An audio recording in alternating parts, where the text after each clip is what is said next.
ایک رات میرے کریم نبی حضرت علی رضی اللہ تعالی عنہ کے گھر موجود تھے۔ سیدہ فاطمہ الزہرا بھی سوئی ہوئی، حسن و حسین حضرت علی بھی سوئے ہوئے ہیں، میرے کریم نبی جاگ رہے ہیں۔ اتنے میں حضرت امام حسن اٹھے، پانی مانگا۔ سیدہ فاطمہ الزہرا اٹھنے لگی، میرے نبی نے فرمایا بیٹی لیٹ جاؤ، میں حسن کو پانی پلاتا ہوں۔ میرے نبی خود اٹھے، اپنے ہاتھوں سے گلاس پکڑا، باہر نکلے، پانی والے گھڑے کی طرف نہیں گئے۔ میرے نبی نے دیکھا حضرت علی کی ایک بکری تھی جو بہت ہی اولڈ تھی، عمر رسیدہ تھی، بوڑھی بکری تھی۔ میرے نبی اس بکری کے پاس چلے گئے، وہ بکری دودھ نہیں دیتی تھی۔ میرے نبی نے جیسے ہی بکری کے تھنوں کو ہاتھ لگایا، کریم آقا کے ہاتھوں کی برکت کا صدقہ تھن دودھ سے بھر گئے۔ میرے نبی نے وہ گلاس دودھ کا بھرا۔ اب جیسے ہی میرے نبی اندر داخل ہوئے، دیکھا حسین بھی اٹھا ہے۔ امام حسین چھلانگ لگا کر آگے آئے، ابو جی پہلے دودھ میں پیوں گا۔ میرے نبی نے فرمایا نہیں بیٹے، پہلے حسن پیے گا پھر حسین پیے گا۔ سیدہ فاطمہ الزہرا سن رہی تھی، جب میرے نبی نے فرمایا نا پہلے حسن کو پلاؤں گا پھر حسین کو پلاؤں گا، سیدہ فاطمہ الزہرا عرض گزار ہوئی، بابا جان، ابا حضور کیا آپ حسین سے زیادہ حسن سے محبت کرتے ہیں؟ حسین سے زیادہ حسن سے پیار کرتے ہیں نا؟ میرے نبی نے فرمایا نہیں بیٹی، میں دونوں سے زیادہ پیار کرتا ہوں، دونوں سے برابر ہی محبت کرتا ہوں، لیکن جس نے پہلے پانی مانگا ہے وہی پہلے پیے گا۔ حسن نے پہلے پانی مانگا، حسین کو دینا اچھا نہیں ہے، پہلے میرا حسن پیے گا، پھر میرا حسین پیے گا، پھر میری فاطمہ پیے گی۔ تینوں نے رج رج کے دودھ پیا، پھر بھی دودھ ختم نہ ہوا۔ میرے نبی نے فرمایا فاطمہ بیٹی، تو، میں، میرا بیٹا حسن، حسین اور سامنے یہ جو حضرت علی سوئے ہوئے ہیں، فرمایا قیامت کے دن ہم پانچوں کے پانچوں ایک ہی جگہ پر ہوں گے۔ جس طرح آج ایک جگہ پر اکٹھے بیٹھے نا، قیامت کا دن ہوگا، نفسا نفسی کا عالم ہوگا، اس وقت بھی ہم پانچوں کے پانچوں ایک ہی جگہ پر اکٹھے ہوں گے۔ رسول اللہ صلی اللہ علیہ وسلم سے سب سے زیادہ مشابہت جس نے حاصل کی وہ حضرت امام حسن ہیں، خلق میں بھی، اخلاق میں بھی، درگزر کرنے میں بھی، معاف کرنے میں بھی، سخاوت میں بھی، خشیت الہی میں بھی، مشابہت میں سب سے آگے تھے حضرت امام حسن رضی اللہ تعالیٰ۔ آپ کے اندر خشیت تو اس طرح کی کوٹ کوٹ کے بھر گئی تھی کہ آپ جب بھی مسجد میں نماز پڑھنے کے لیے جاتے تھے تو آپ اتنے روتے تھے کہ زاروں قطار رویا کرتے تھے۔ آپ کا معمول تھا، آپ جب بھی مسجد میں نماز پڑھنے جاتے، ایک دن تو آپ روتے زمین پر گر پڑے، بے ہوش ہو گئے۔ خادم نے سمجھا کہ آپ کا انتقال ہو گیا ہے، آپ وصال فرما گئے۔ جب آپ کو ہوش آئی تو خادم نے پوچھے لیے حضرت آخر کیا وجہ ہے؟ دوسرے نمازی بھی تو نماز پڑھنے آتے ہیں مسجد میں، آپ جب بھی مسجد میں آتے ہیں زاروں قطار روتے ہیں، آپ کی ہوش مبارک بھی جاتی رہتی ہے، کیا وجہ ہے؟ حضرت امام حسن نے فرمایا میاں مسجد میں آ کر روتا اس لیے ہوں، تڑپتا اس لیے ہوں، کہتا ہوں مالک حسن تو تجھے مسجد میں منہ دکھانے کے قابل نہیں، قیامت کے دن تجھے منہ کیسے دکھائے گا؟ ہائے خشیت تو دیکھو، نواسہ رسول ہے جس کے بارے میں میرے نبی نے فرمایا حسین منی و انا من الحسین، جس کے بارے میں میرے نبی نے فرمایا الحسن والحسین سیدا شباب اہل الجنہ۔ کہہ رہے ہیں مالک حسن تو مسجد میں تجھے منہ دکھانے کے قابل نہیں، قیامت کے دن تیرے سامنے کھڑا ہو کس طرح ہوگا؟ قیامت کے دن تجھے کس طرح منہ دکھائے؟ عرض کرتے ہیں مالک ان آنکھوں سے کوئی کوتاہی ہو گئی ہو، ان آنکھوں سے کوئی گناہ ہو گیا ہو، ان آنکھوں نے اگر کوئی غلط منظر دیکھا ہو تو خدا را قیامت کے دن ہمیں نابینا کر دینا۔ جس آنکھوں نے غلط منظر دیکھا، جن آنکھوں نے غلط نظارے دیکھے، ان آنکھوں کو میں اللہ کا دیدار ہرگز نہیں کرنے دوں گا، پہلے میری آنکھوں کو پاک بنانا۔ لوگو میں روتا ہوں اس لیے کہ میری آنکھیں پاک ہو جائیں، میری آنکھیں شفاف ہو جائیں، اس لیے کہ میں نے قیامت کے دن اللہ کا دیدار کرنا ہے، پاک نگاہوں سے دیکھنا چاہتا ہوں، شفاف نگاہوں سے دیکھنا چاہتا ہوں۔ ایک دن میرے کریم نبی گلی سے نکلے، دیکھا حضرت امام حسین کھیل رہے ہیں، بچپنا ہے امام حسین کا، آپ کھیل رہے ہیں۔ جیسے ہی نانے کو آتے دیکھا، پہلے بتا چکا ہوں حضرت امام حسین جو تھے یہ بڑے بھائی حضرت امام حسن سے زیادہ تیز تھے، زیادہ مستی کیا کرتے تھے، عام بچوں کی طرح زیادہ بھاگ دوڑ لگایا کرتے تھے۔ جیسے ہی نانے نبی کو آتے دیکھا، اٹھے بھاگنے لگ گئے۔ اب پیچھے میرے کریم نبی بھاگتے چلے جا رہے ہیں، آگے بیٹا حسین بھاگتا چلے جا رہے ہیں، اور میرے نبی یہ کہتے ہوئے ہنسی مذاق کرتے ہوئے کھیلتے ہوئے بھاگتے چلے جا رہے ہیں، اور میرے حسین کو پکڑو، اور میرے جوان کو پکڑو، میرے بہادر کو پکڑو، میرا بہادر بھاگتا چلا جا رہا ہے۔ اس طرح کی باتیں کرتے میرے نبی اس کے پیچھے بھاگ دوڑ کر رہے ہیں۔ جب میرے نبی نے امام حسین کو پکڑا تو دونوں ہاتھوں سے اٹھایا، امام حسین کی پیشانی چومی، بیٹے کے ہونٹ چومے، ایسے آسمان کی طرف کر کے میرے آقا نے عرض کی، مالک میں تیرے حسین سے محبت کرتا ہوں، تو بھی اپنے حسین سے محبت کر۔ عرض کی، مالک تیرا محبوب اپنے حسین سے محبت کرتا ہے، تیرا محبوب جس حسین سے محبت کرتا ہے تو بھی اس حسین سے محبت کرنا۔ مالک جو بھی میرے حسین سے محبت کرتا ہے تو اس سے بھی محبت کر، جو اس سے نفرت کرتا ہے تو اس سے بھی نفرت کر۔ میرے نبی فرماتے ہیں، حسین منی وانا من الحسین، حسین مجھ سے ہے اور میں حسین سے ہوں۔ اگر مجھ سے سچی محبت کرنی ہے، سچا عشق کرنا ہے تو حسین سے محبت کرنا شروع کر دے، اگر نہیں کرنی تو پھر پڑھ لے، کیونکہ حسین سے محبت کرنا مصطفیٰ سے محبت ہے، اور مصطفیٰ سے محبت کرنا خدا سے محبت۔ میرے کریم نبی نے اپنے حسن و حسین کو کندھوں میں بٹھایا ہوا ہے۔ حضرت عمر فاروق نے دیکھا، دیکھ کر عرض گزار ہوئے، آقا کمال ہی کمال، بڑی ہی عالی شان سواری ہے، حسن و حسین کے لیے بڑی ہی عالی شان سواری ہے۔ میرے نبی نے مسکرا کر جواب دیا، عمر اگر سواری عالی شان ہے تو سوار بھی تو اعلیٰ شان ہے نا، میرا حسن بھی تو اعلیٰ شان، حسین بھی تو اعلیٰ شان۔ مجھے حضرت علی کی سخاوت کا واقعہ یاد آ گیا۔ ایک یہودی تھا، حضرت علی رضی اللہ تعالیٰ عنہ سے امتحان لینے کے لیے، آزمانے کے لیے، اس نے سنا تھا کہ جو بھی اللہ کے نام پر علی سے کچھ مانگتا ہے، علی رکتا نہیں، علی دیر نہیں کرتا، اللہ کے نام پر سب کچھ دینے کو تیار ہے۔ یہ یہودی حضرت علی کے گھر آیا، دستک دی دروازے پر، حضرت علی باہر نکلے، ہاں بھی کیا لینا ہے؟ کہا میں فقیر ہوں۔ اچھا کیا لینا ہے؟ پیاسے ہو پانی دوں، بھوکے ہو روٹی دوں، کپڑے نہیں کپڑے دوں؟ کہا نہیں جی میں پیاسا بھی نہیں ہوں، میں بھوکا بھی نہیں ہوں، میں نے کپڑے بھی پہن رکھے، مجھے کپڑوں کی ضرورت نہیں۔ اچھا پھر کیا لینا ہے اللہ کے نام پر؟ کہا یا علی میں نے سنا ہے کہ تو اللہ کے نام پر سب کچھ دینے کو تیار ہے، آج میں تجھ سے اللہ کے نام پر تجھ سے امام حسن مانگنے آیا، اللہ کے نام پر سوال کرتا ہوں، مجھے اپنا بیٹا حسن دے دے، اللہ کے نام پہ سوال کرتا ہوں، اپنا بیٹا حسن دے دے۔ حضرت علی رضی اللہ تعالیٰ عنہ نے فرمایا اچھا تو یہاں رک، میں آیا، دروازہ بند کیا، ساتھ ٹیک لگا کر بیٹھ گئے، سوچ رہے ہیں اب کیسے حسن کو اٹھا کے دوں؟ پہلے تو فاطمہ سے پوچھنا پڑے گا، اگر فاطمہ کا دل دکھایا، میرے نبی نے فرمایا جس نے فاطمہ کا دل دکھایا اس نے میں محمد کا دل دکھایا ہے، فاطمہ کا دل بھی تو نہیں دکھانا، پہلے فاطمہ سے مشورہ کر لوں۔ اتنے میں سیدہ فاطمہ الزہرا نے دیکھا کہ حضرت علی ٹیک لگا کر غمگین حالت میں بیٹھے کچھ سوچ رہے ہیں۔ سیدہ فاطمہ الزہرا نے پوچھا میرے سرتاج کیوں سوچ رہے ہیں؟ کہا فاطمہ آج ایک عجیب سا فقیر آیا ہے، کوئی فقیر پانی مانگتا ہے، روٹی مانگتا ہے، کپڑا مانگتا ہے، آج کا فقیر کہتا ہے اللہ کے نام پر مجھے اپنا بیٹا حسن دے دو۔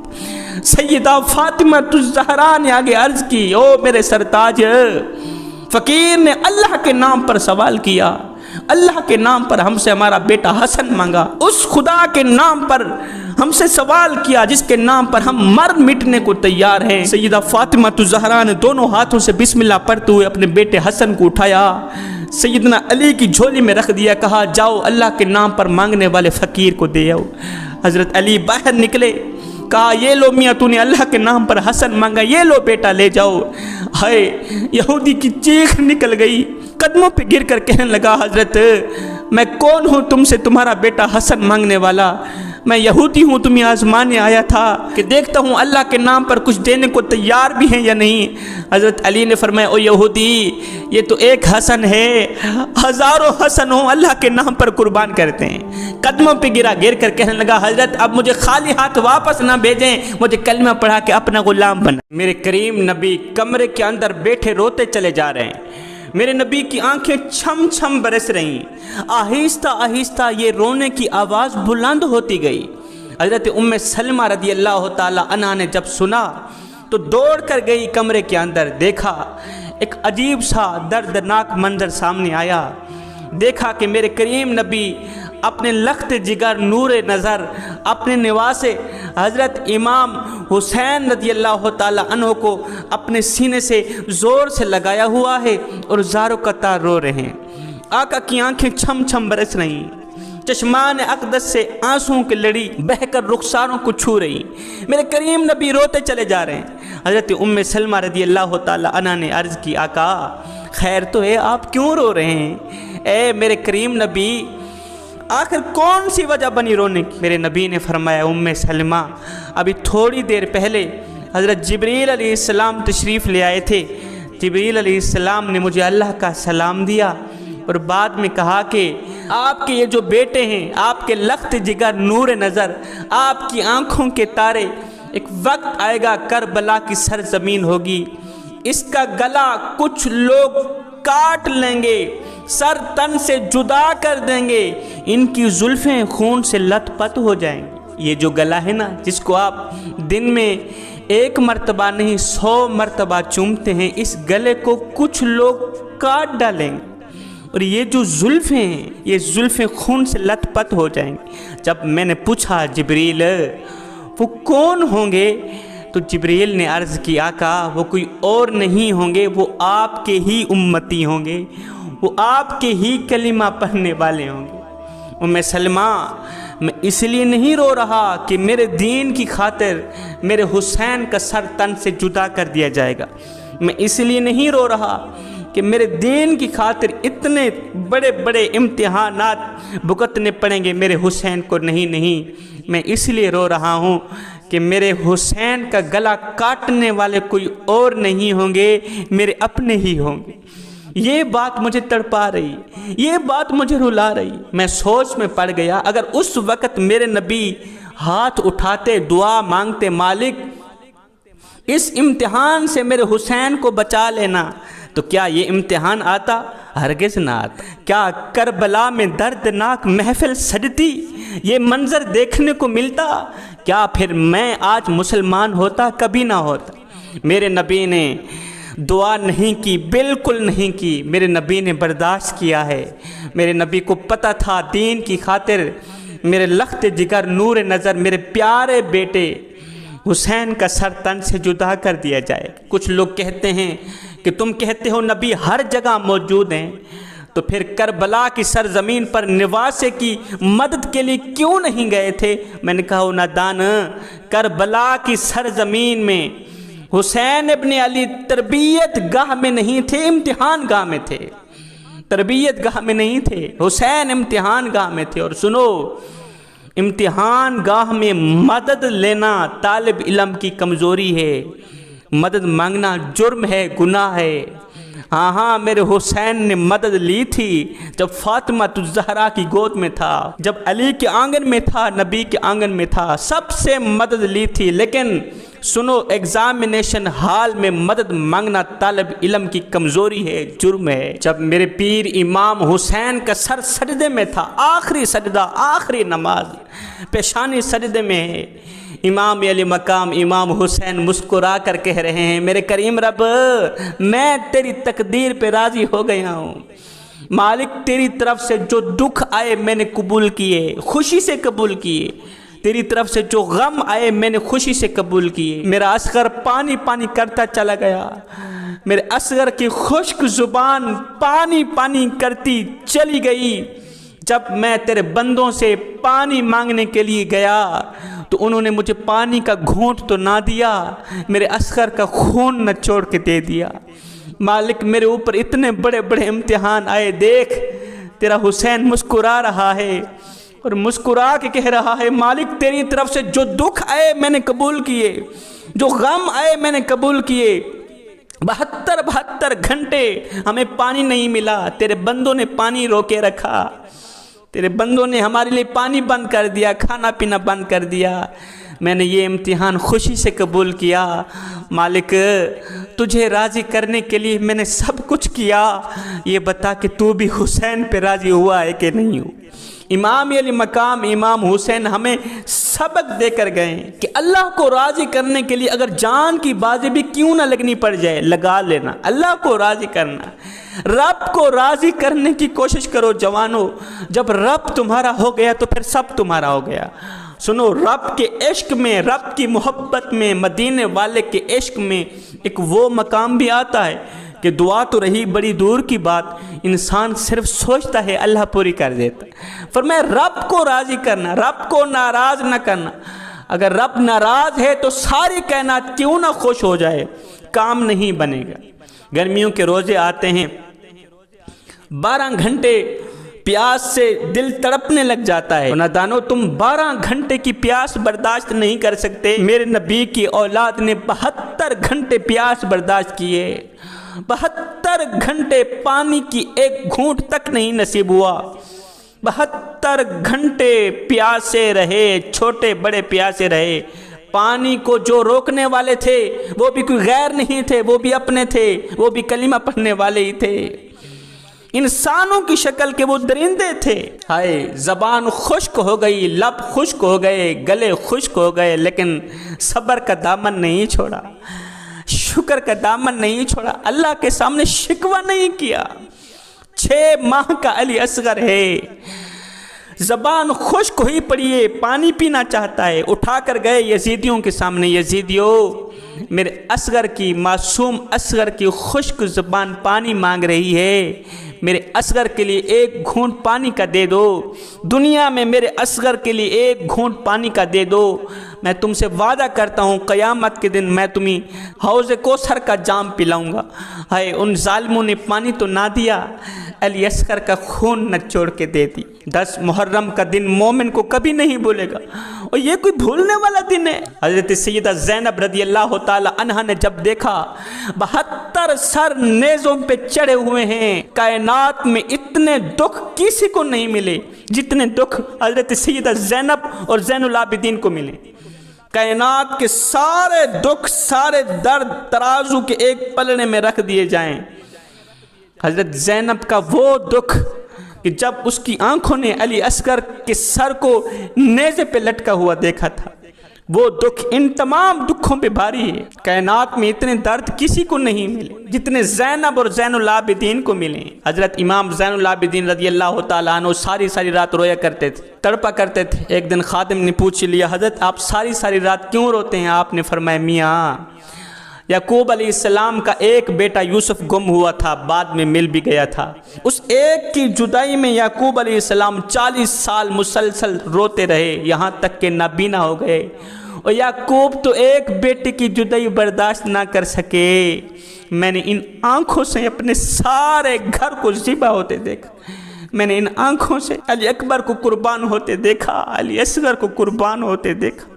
جب حضرت زینب نے 71 سر نیزے پہ چڑھے دیکھے، نیزوں پہ لٹکے دیکھے، تو چند الفاظ دہرائے جسے سن کر زمین کانپ اٹھی، آسمان کے فرشتے رونے لگ گئے، مومنوں کے جگرے پھٹ گئے، دل لرزنے لگے۔ کہا، اے میرے نانا، اے مدینے کے شہنشاہ، اے محمد مصطفیٰ، آ دیکھنا تیرا حسین دولہا بنا ہوا ہے، آج تیرے حسین کی بارات ہے، آج آ کے دیکھنا تیرے حسین نے بوٹیوں کا ہار گلے میں ڈالا ہوا ہے، خون کے قطروں سے بنا ہوا لباس پہنا ہوا ہے۔ نانا نبی، آ دیکھنا تیرا حسین سرخ جوڑے میں کتنا حسین لگ رہا ہے، آ دیکھنا تیرا حسین سرخ جوڑے میں کتنا پیارا لگ رہا ہے، اے محمد مصطفیٰ صلی اللہ علیہ وسلم، آ دیکھنا تیری بیٹیاں قید میں ہیں، تیری اولاد ذبح ہو چکی ہے، ان پر کفن ڈالنے کے لیے بھی اجازت نہیں ہے۔ ان دنوں میں ہر ایک نیک کام کرنے کے ساتھ ساتھ، ہر ایک نیک عمل کرنے کے ساتھ ساتھ امام علی مقام امام حسین رضی اللہ تعالی عنہ کے بتائے گئے یہ 2 کام بھی کر لینا۔ یہ 2 وہ کام ہیں جو انسان کو اللہ کا محبوب بنا دیتے ہیں، جو انسان کے دل کا تعلق اللہ کی ذات کے ساتھ جوڑ دیتے ہیں، انسان کو اللہ کا ولی بنا دیتے ہیں۔ وہ 2 عمل بتانے سے پہلے محرم کے دنوں میں نیاز پکانے اور کھانے والوں، جس دین کو بچانے کے لیے حضرت امام حسین کو اپنا تن من دھن سب کچھ قربان کرنا پڑا، وہ دین جگہ جگہ پہ تم سے والدین کی خدمت مانگتا ہے، والدین کی نوکری مانگتا ہے، والدین کے دکھ مانگتا ہے، درد مانگتا ہے، والدین کو دیا حوصلہ مانگتا ہے۔ اگر حق نہیں بولو گے تو امام حسین کے دل پر وار کرو گے جوانوں، کیونکہ اسی حق کو بچانے کے لیے امام حسین نے اپنا سب کچھ قربان کیا۔ اگر دین کے ساتھ وفا نہیں کرو گے تو حسین ابن علی کے دل پر وار کرو گے، کیونکہ اسی دین کو بچانے کے لیے حضرت امام حسین کو اپنے معصوم بچے علی اصغر کو بھی قربان کرنا پڑا۔ جوانوں، آج دین اسلام تم سے وہ قربانیاں نہیں مانگتا جو فاطمہ الزہرا کے بیٹوں نے دی۔ دین اسلام تم سے حق مانگتا ہے، سچ مانگتا ہے، کہتا ہے حق بولو، سچ بولو۔ دین کے ساتھ وفا مانگتا ہے، اہل بیت کی محبت مانگتا ہے۔ دین تم سے قرآن مجید کی تلاوت مانگتا ہے، اللہ کو کیے سجدے مانگتا ہے۔ آج کا نوجوان کہتا ہے جی دین پہ چلنا بڑا مشکل ہو گیا ہے۔ یہ وہ نوجوان کہہ رہا ہے جو مسجد میں آتا ہے تو آگے مخملی قالین بچھے ہوئے ملتے ہیں، ایسی لگے ہوئے، ہیٹر لگے ہوئے، مخملی قالینوں پہ کھڑا ہو کے قیام کرنے والا، مخملی قالینوں پہ کھڑا ہو کے رکوع کرنے والا، سجود کرنے والا، مخملی قالینوں پہ بیٹھ کے قرآن کی تلاوت کرنے والا، نماز پڑھنے والا کتنے ناز اور نخرے سے کہہ رہا ہوتا ہے جی دین پہ چلنا بڑا مشکل ہو گیا ہے، دین پہ چلنا بڑا مشکل ہو گیا ہے۔ میں نے کہا او نادان، لوہے کی کنگھیوں سے جن کے بدن چھیدے گئے، جس حسین ابن علی کے 71 شہزادوں کو شہید کیا گیا، جس کا تن من دھن سب کچھ لوٹا گیا، اس حسین ابن علی نے تو نہیں کہا کہ دین پہ چلنا بڑا مشکل ہو گیا ہے۔ مالک بلال کے سر پہ کوڑے مارتا ہے، پتھر مارتا ہے، بلال کی زبان پر احد احد کے نغمے جاری ہیں۔ کسی نے گزرتے ہوئے پوچھ ہی لیا، بلال میاں عجیب تماشا ہے تیرا، عجیب کہانی ہے تیری، اور تیرا مالک تجھے مارتا ہے تو آگے سے مسکراتا ہے، وجہ ہی کیا ہے؟ بلال نے مسکراتے ہوئے کہا، او میرا حال پوچھنے والے، تم بازار میں جاؤ نا مٹی کا پیالہ خریدنے کے لیے تو اسے بھی ٹھونک ٹھونک کے چیک کرتے ہو کہیں یہ کچا تو نہیں، اس کی آواز تو ٹھیک ہے، پیسے دینے پیالہ لینا، ٹھونک ٹھونک کے چیک کرتے ہو کہیں یہ کچا تو نہیں ہے، اور اس کی آواز تو ٹھیک ہے۔ فرمایا آج میرا مالک بلال کو خرید رہا ہے اور دیکھ رہا ہے بلال کہیں کچا تو نہیں ہے۔ میں کہتا ہوں میرے مالک بلال کو خرید لے، کھال ادھر جائے گی، حق حق کی آواز ختم نہیں ہوگی۔ اس بلال نے تو نہیں کہا دین پہ چلنا بڑا مشکل ہو گیا ہے، جس کو تتی ریت پہ لٹایا گیا، جس کے اوپر پتھروں کی بارش برسائی گئی، لوہے کی کنگھیوں سے جس کے بدن چھیدے گئے، اس بلال نے تو نہیں کہا دین پہ چلنا بڑا مشکل ہو گیا ہے۔ آج کا نوجوان باتوں باتوں پہ کہتا ہے دین پہ چلنا بڑا مشکل ہو گیا ہے۔ جوانوں خدارا، محرم الحرام کے دن آ رہے ہیں، اگر بے نمازی ہو تو پکی توبہ کر لینا، آج کے بعد نماز کبھی نہ چھوڑنا۔ حضرت امام حسین رضی اللہ تعالی عنہ سے پوچھا گیا، حضرت آپ کو نماز عزیز ہے یا جنت عزیز ہے؟ آپ کو جنت پیاری ہے یا نماز پیاری ہے؟ جنت عزیز ہے یا نماز عزیز ہے؟ حضرت امام حسین نے فرمایا مجھے جنت سے کہیں زیادہ نماز عزیز ہے، مجھے جنت سے کہیں زیادہ نماز عزیز ہے، وہ اس لیے کہ جنت میری رضا ہے اور نماز میرے سونے رب کی رضا ہے۔ جب حضرت امام حسین رضی اللہ تعالیٰ عنہ میدان کربلا میں جا رہے تھے، میدان میں جانے سے پہلے آپ نے اپنی پیاری بہن سیدہ زینب سے جب آخری ملاقات کی تو آپ کا انداز یہ تھا کہ جب ملاقات کرنے لگے تو آپ نے بہن کی کلائی چومی، سیدہ زینب رضی اللہ تعالی عنہا کی کلائی چومی، اور سیدہ زینب نے اپنے بھائی حضرت امام حسین کا پہلے گلا چوما، پھر زلفوں کو بوسہ دیا، پہلے گلے کو بوسہ دیا پھر زلفوں کو بوسہ دیا۔ امام حسین رضی اللہ تعالیٰ عنہ نے پوچھ لیا، بہن آج تو آپ معمول کے خلاف ہی کام کر رہی ہیں، خلاف معمول کام ہو رہا ہے، پہلے آتا تھا آپ میری پیشانی چومتی تھی، آج آپ نے پہلے میرے گلے کو چوما پھر میری زلفوں کا بوسہ دیا، آخر وجہ کیا ہے؟ بہن رو پڑی، رو کر کہنے لگی، او میرے ویر، آج رات میری ماں سیدہ فاطمہ الزہرا میرے خواب میں آئی تھی، رو کر کہا تھا آج تیرے بھائی کا آخری دن ہے، آج رج رج کے دیدار کر لینا، رج رج کی زیارت کر لینا، آج میرے حسین کا آخری دن ہے، حسین کا گلا بھی چوم لینا، حسین کی زلفیں بھی چوم لینا۔ یہ جو گلا ہے امت اس گلے کو کاٹ دے گی، میرے حسین کا سر تن سے جدا کر دے گی، اس لیے اس گلے کو چوم لینا۔ اور یہ جو میرے حسین کی زلفیں ہیں، پیاری پیاری زلفیں، یہ خون سے لت پت ہو جائیں، حسین کی زلفوں کا بھی بوسہ لے لیں۔ آج آخری دن ہے، رج رج کے دیدار کر لینا، میرا حسین میدان کربلا میں زندہ جاگتا جائے گا، واپس لوٹ کر ہرگز نہیں آئے گا۔ بہن نے پوچھا بھائی آج آپ بھی خلاف معمول، آپ نے میری کلائی کیوں چومی؟ کہا وہی ماں سیدہ فاطمہ الزہرا میرے خواب میں آئی، کہنے لگی تیری بہنوں کو ہاتھ کڑیاں لگ جائیں گی، ان کو کہنا صبر کا دامن نہ چھوڑنا، صبر کا دامن کبھی نہ چھوڑنا، اللہ تعالیٰ صبر کرنے والوں کے ساتھ ہوتا ہے، اللہ تعالیٰ کو اپنے قریب پانا، اپنے ساتھ پانا، صبر کا دامن نہ چھوڑنا۔ اس کے بعد امام علی مقام امام حسین رضی اللہ تعالیٰ عنہ اپنے بیمار بیٹے حضرت زین العابدین کے پاس گئے، کہا بیٹے میں میدان کربلا میں جا رہا ہوں، پتہ نہیں لوٹ کر آؤں گا یا نہیں آؤں گا، پر جاتے جاتے میں تمہیں 4 نصیحتیں کر کے جاتا ہوں۔ فرمایا بیٹے پہلی نصیحت شکر کا دامن نہ چھوڑنا، دوسری نصیحت صبر کا دامن نہ چھوڑنا، تیسری نصیحت نماز کا دامن نہ چھوڑنا، چوتھی نصیحت قرآن کا دامن نہ چھوڑنا۔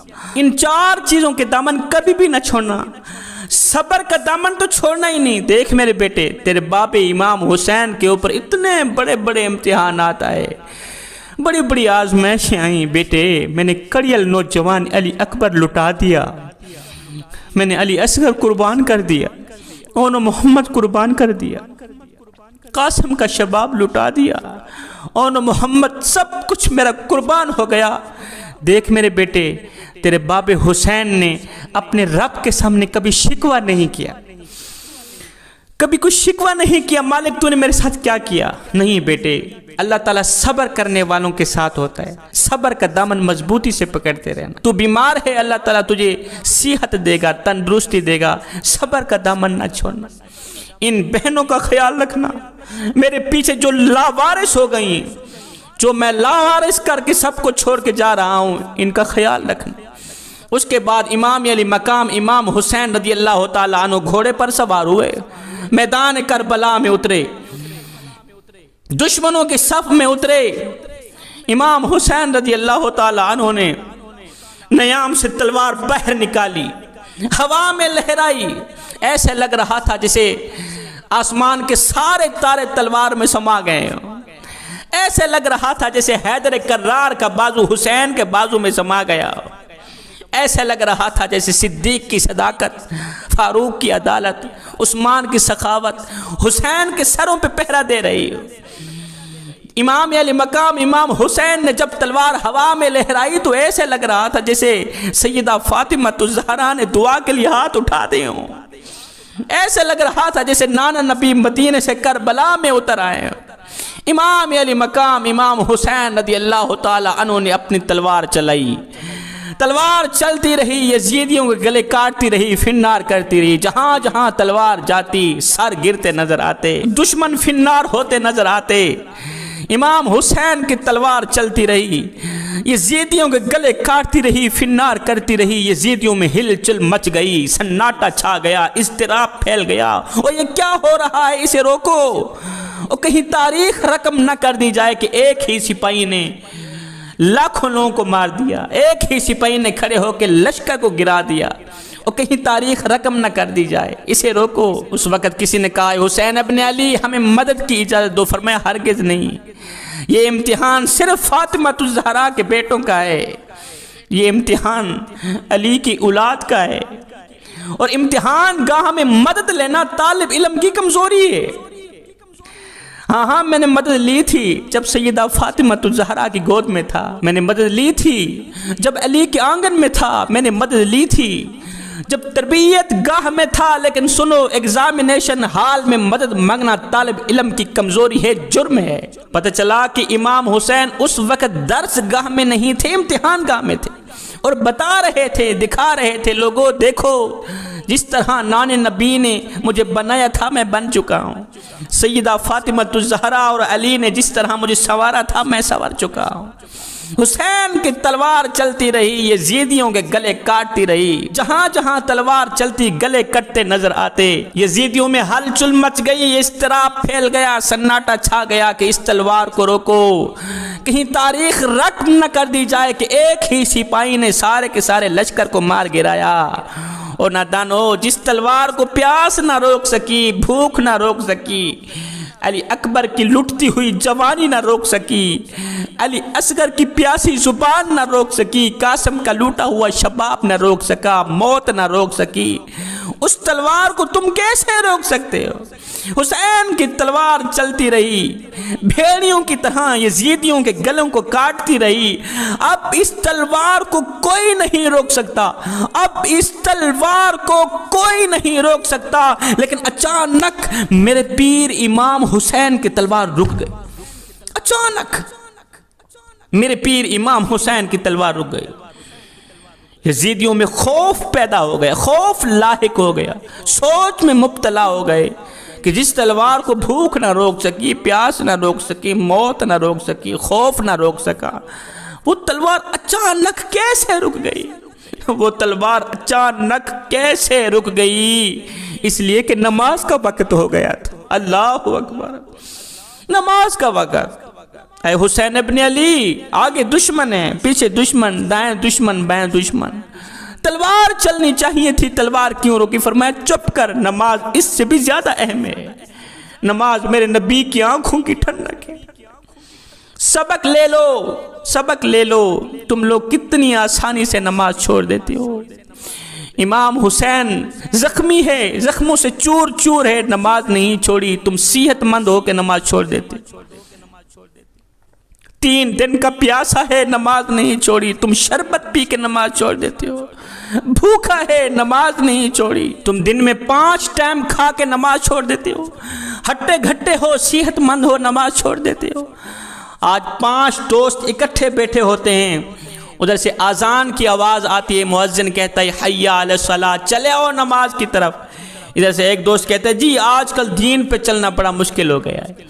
باقی بھی اس کی بات پہ اپنا سر ہلاتے ہیں جیسے کہ اس نے کوئی فلسفے کی بات کہہ ڈالی۔ دین پہ چلنا بڑا مشکل ہو گیا۔ یہ وہ شخص کہہ رہا ہے جو مسجد میں جاتا ہے تو آگے ٹھنڈا اور گرم پانی دستیاب ہے، وضو کرنے کے بعد جب مسجد کے اندر داخل ہوتا ہے تو آگے ٹھنڈا اور گرم ماحول دستیاب ہے، ایسے لگے ہوئے ہیں، ہیٹر لگے ہوئے ہیں، مخملی قالین بچھے ہوئے ہیں، مخملی قالینوں پہ کھڑا ہو کے قیام کرنے والا، مخملی قالینوں پہ بیٹھ کے رکوع کرنے والا، سجود کرنے والا بڑے ناز اور نخرے سے کہہ رہا ہوتا ہے جی دین پہ چلنا بڑا مشکل ہو گیا ہے۔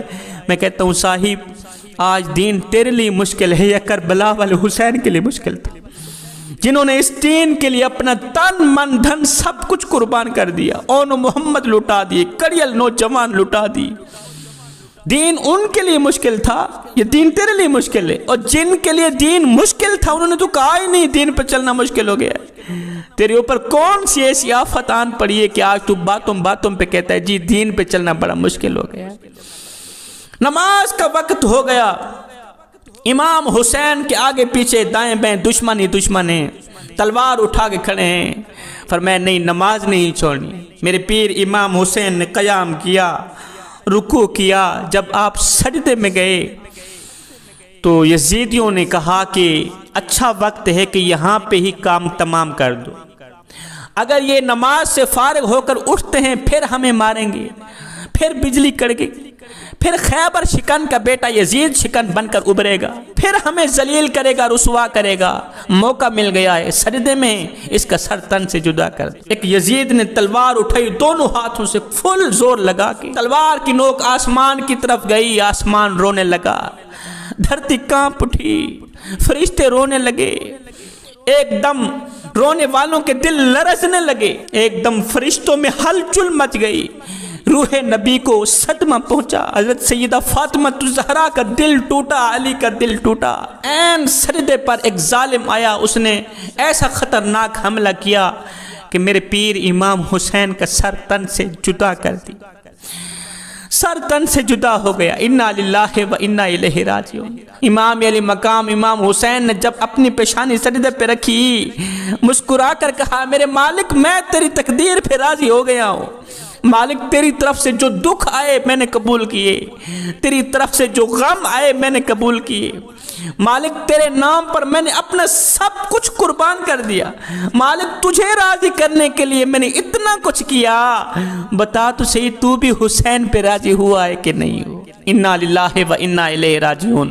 میں سوچ میں پڑ گیا کہ امام علی مقام امام حسین خیمے میں تھے، شہید نہیں ہوئے، امام حسین میدان کربلا میں آئے، شہید نہیں ہوئے، میدان میں اترے، گھوڑے سے نیچے اترے، شہید نہیں ہوئے، گھوڑے سے گرے، شہید نہیں ہوئے، این سجدے پر شہید کیوں ہوئے؟ اس لیے کہ وہ امت کو بتانا چاہتے تھے، نوجوانوں کو بتانا چاہتے تھے، جوانوں جو نماز کی حالت میں مرے گا وہ حسینی بن کر مرے گا۔ یزید مٹ گیا، یزید کا نام و نشان مٹ گیا، یزید کا تشخص مٹ گیا، میرا حسین کل بھی زندہ تھا، حسین آج بھی زندہ ہے، حسین قیامت تک زندہ رہے گا۔ یزید چند ڈہندہ راج کر گئے، یزید چند ڈہندہ راج کر گئے، غلط مسلط رواج کر گئے، یزید کتے دی موت مر گئے، حسین رب دا معراج کر